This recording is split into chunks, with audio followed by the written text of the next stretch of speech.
Well, hello, it's Tracy from Simpson Hill Farm. It is now early August, and I thought I'd give you a little tour of the gardens. I think a little later on, maybe next week, the week after, we'll do another baking, and I found a nice old recipe on ginger snaps. So we'll look forward to making that for sure. So here's my gardens. Enjoy the tour. These really tall plants are Jerusalem artichoke, or some people call them sunchokes. I've never seen them this tall this quick. This is early August. It's really nice and tall. If I were to stand beside it, it's well over 5 feet tall. The part that you eat though isn't this stuff up above. It's their root way down in there somewhere. And it's similar to a potato, but it won't raise your blood insulin levels, so it's really great for people who have issues that way. You can eat them raw, that's probably the nicest way to eat them, or you can actually cook them similar to a potato, boil them up. They're not bad. You have to watch though how many you eat. Some people find them a little bit gassy, so just be aware of that. You may be getting that if you're one of our customers. You'll probably be getting these soon, I think, because they're quite abundant. I'm really surprised at that. So here is the Japanese black sticky corn, almost ready. You can see the tassels there. The silks aren't quite ready yet, so we'll get a little taste of that soon. We've got some lovely squash. These are the butternut squash. Hopefully they're having a good year. We're not getting a whole lot of sunshine here on our farm this year, at least in July. I'm hoping for a nice sunny August. I'm going to show this plant. This is ragweed. A lot of people get goldenrod mixed up with ragweed. This is the stuff that people are so allergic to. And if, I don't know if you can, no, it's not ready yet. This pollen here, produced in here, it's yellow usually, it's not quite ready, is very much windborne. And that is how we get it into our nasal passages, and that's what makes us sneeze. If I had a goldenrod, I would show you.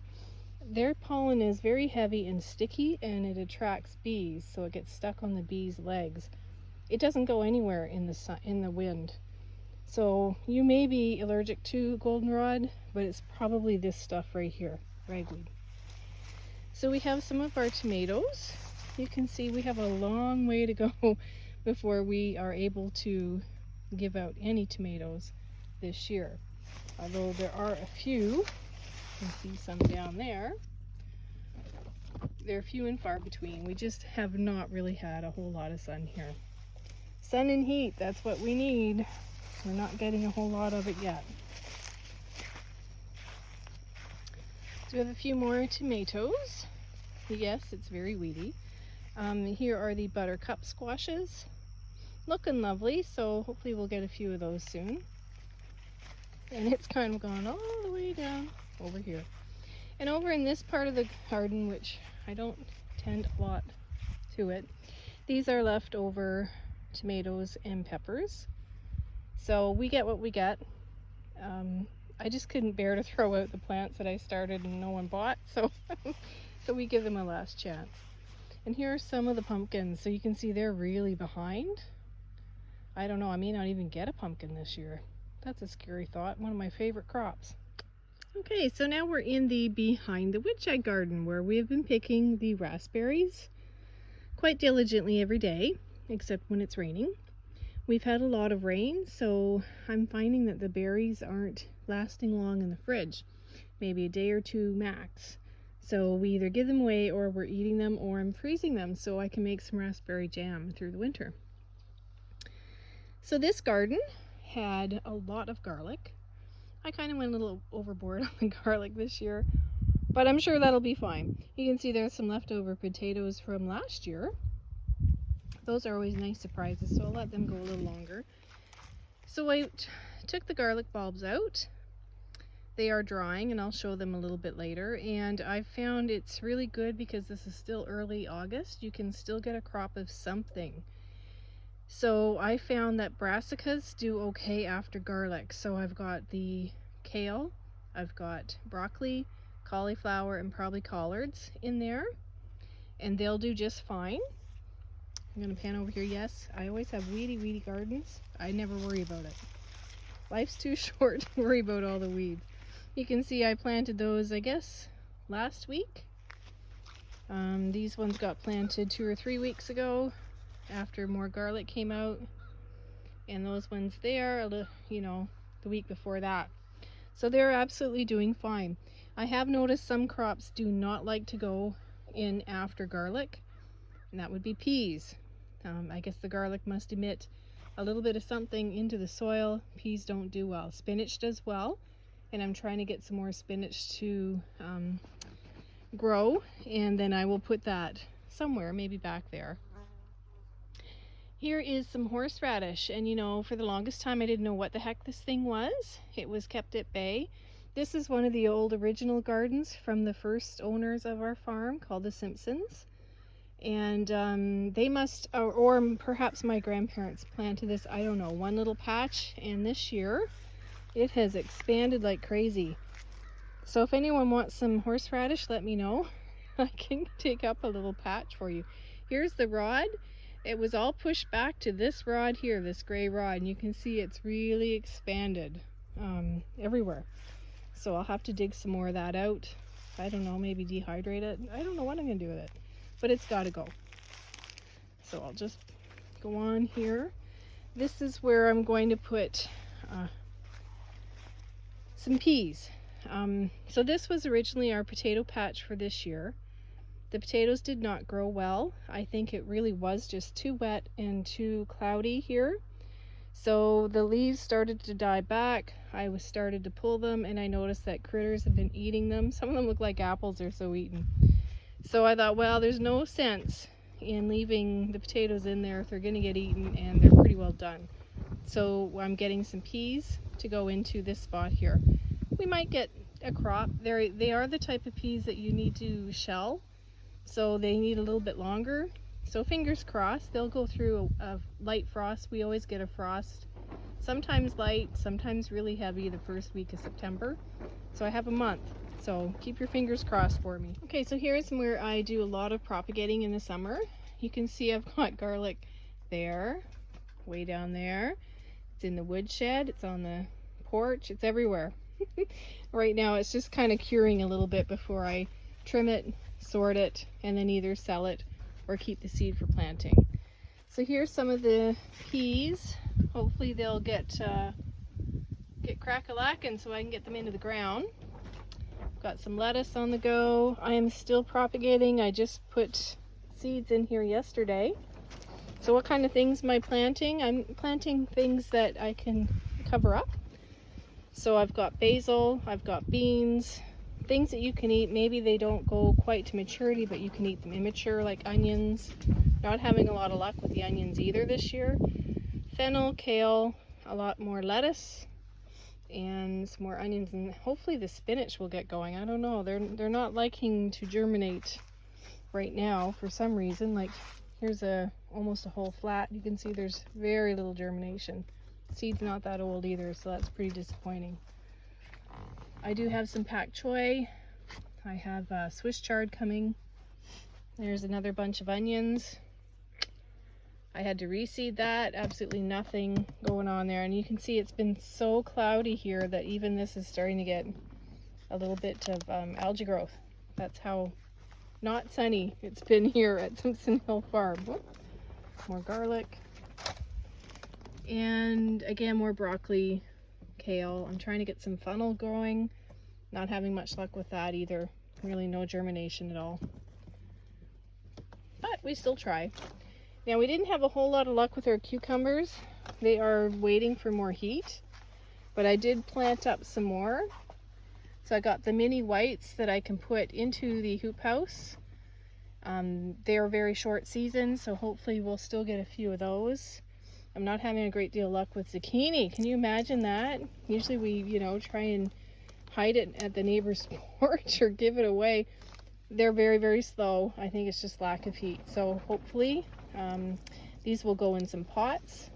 They're the yellow kind, so they tend to be a little bit more compact growth, and we can squeak them through that frost in September.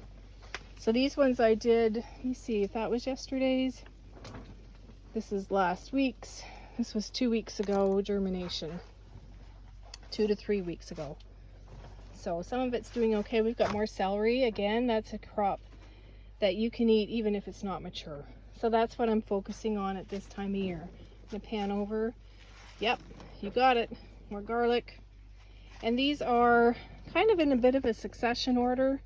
They're waiting for places to open up before I plant them into the ground or in other pots. So they're probably a month old. Just waiting for a home. Okay, so welcome to the Behind the Hoop House garden. And if you saw our quick tour for the kindergarten kids that we did way back when, you can see it's got a lot more things going on right now. We do have some herbs here. I think that's thyme. We have some chocolate mint. We'll be redoing this. You can see it does get incredibly weedy. This is even on a tarp, and look at all the weeds that have broken through. It's no lack of nutrients at this place. Lots of nutrients, lots of weeds. So this is, you can see back here, we do have some cucumber, very small, just a few blossoms coming. We just need more heat. And of course the brassicas are still doing okay because they don't mind the cool weather, right? We got a bed of beans, still waiting for more heat. Getting a few of them, would love a lot more. We've got about 3 or 4 beds like this full of beans. We're full of beans. Not many beans though. More of the brassicas. We have some squash down there as well. And in between we do have some zucchini, but really we just need a lot more heat for them to really go gangbusters. And I love zucchini. How can I make my zucchini relish if I don't get zucchini? So that's crazy. We need some, lots more. I'm going to show you all this really fuzzy stuff. I'll get in a little bit closer. This is asparagus. So in the springtime, we pick for about 2 weeks and then we let it go like this, so it can build up its rootstock, and that way we can eat the spears again early in the spring. So these I planted from seed many years ago, at least 5 years ago, because we're starting to harvest them now. So I just think they're beautiful, love them. And on the other side of that are my pear trees, which still haven't produced, but they're still only about 5 years. So hopefully they'll give us some pears in the future. So I like to plant my carrots in bins or tubs, because I find almost every time I plant carrot seed, which I do almost every week from about March right through to August, every time I plant them in the ground, a big rain comes up and away goes my seed. So I plant them in tubs now. But you can see here, very spotty germination. Not sure why. Maybe the seed is getting just a little bit too old now. So if you haven't got carrots as part of my customers, this is why we've had some really not so good germination. This is a plant that is just coming up on its own, although I have grown it before. This is called a ground cherry, or a Cossack pineapple, I think other people call it. Aunt Molly's ground cherry. We don't usually do well with these. Our place is just a little bit too cold, but they are very nice. But they're very, very frost sensitive, so that's one that is good for a hoop house. And they're very yummy. They taste almost like a pineapple. Really good. So if you're looking for some type of fruit that you can grow, as long as you don't have the frost like we do, this is a great one for this area. So I'd like to show you a little bit of my Kratky hydroponics. I don't play a lot with hydroponics. I just do the Kratky. That way I don't have to really worry about the pH and all that stuff. It's got to be quick and easy for me because I'm just way too busy to fiddle fart around. So you can see this is some of the lettuce. Oops, really close up there. And I pick from the bottom up or on the outside. Lasts a little bit longer. And there's some of the roots there. Looking really nice and healthy. So these I just put in about a week ago. You can see it's the nutrients and the water, no competition. they just go like gangbusters. I love it. But like I said, it's got to be quick and easy for me because I just don't have a lot of time to fool around with little things. So, and these ones I just put in this week, some of the lettuce. So that'll be 2 or 3 weeks before we can start picking that. Some nice mustard does well, and just more lettuce. Love it. Okay, and here's my beloved ugly hoop house. Coming along quite nicely. So we have some herbs, some nice lovely basil. Too bad it wasn't smell-o-vision. Oh, that stuff smells good. Now I did have a few melons. Yes, I grow melons. This year is not a good year. All of July was too cold and too wet. I doubt I'll get a melon, but kind of similar to what happened last year. All of August was cold and wet and we just didn't get any. So hopefully, fingers crossed, I can baby these through any frost that comes through in September and we can still get some stuff. So I can't even remember what was in this bed. It might have been peas. They all got taken out and now we have yet another big bed of beans. And we do have a few onions left over there. Some broad beans still on the go. And here's some more of the cucumbers. So you can see they're maybe needing a little bit more nutrition as well. I don't know with this yellow on the outside, but still not too well. Still very, very slow all along the edge. So we should be really abundant in cucumbers and they're just not going anywhere. This bed, I can't remember what it was. I think it was either lettuce or spinach. We've got a bunch of beans in here and peppers. So they are surprisingly doing not bad. You can see some peppers there. They're not ready. Let me see if I can find a few more. Here we go.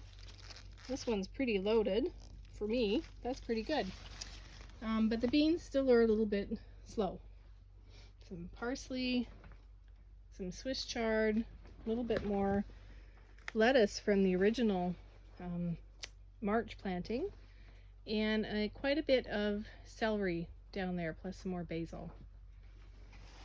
So in the next row, we're still getting a few more of the brassicas, and that was actually from March.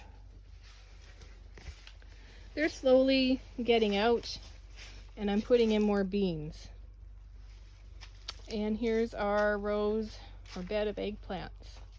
So it'll be a while before they get going too. And then some more peppers down there. And these are, I don't usually do climbing beans. I don't have a lot of supports for them, but these ones were just too cool not to give it a go. So these are the Chinese very long beans. They should be long and red. Hopefully they'll still go. I'm hoping they'll climb up here. They get to be about 7 feet tall, the plant. So hopefully we'll give it a try. I did try them last year without a lot of luck. We just may again be a little bit too cold for that. And oh, look at that. One little miniature white cucumber coming. Oh, keep your fingers crossed that we have more. A lot, like I said, a lot of my cucumber plants got killed. A lot of the heat lovers with the really late June. Was it mid-June? We had a couple of days of really bad frost, and even though I covered stuff, I still got zapped with them. So it's a good thing that we do seeds every week, every Monday. I usually do up more seeds. Good thing we do so that we always have something coming in case disaster strikes. But it's coming. It's just a little bit slow this year. Thanks for coming on my tour the beginning week of August. I hope you had a good time. And we'll see you again. Like I said, I'm hoping to do the ginger snaps. It's a great recipe from the Cobalt Museum, really old cookbook, so I'm looking forward to that. I love ginger snaps. And I'll do another tour again in September, and you'll see hopefully some spinach in that bed and maybe some peas. Thanks a lot. See you then.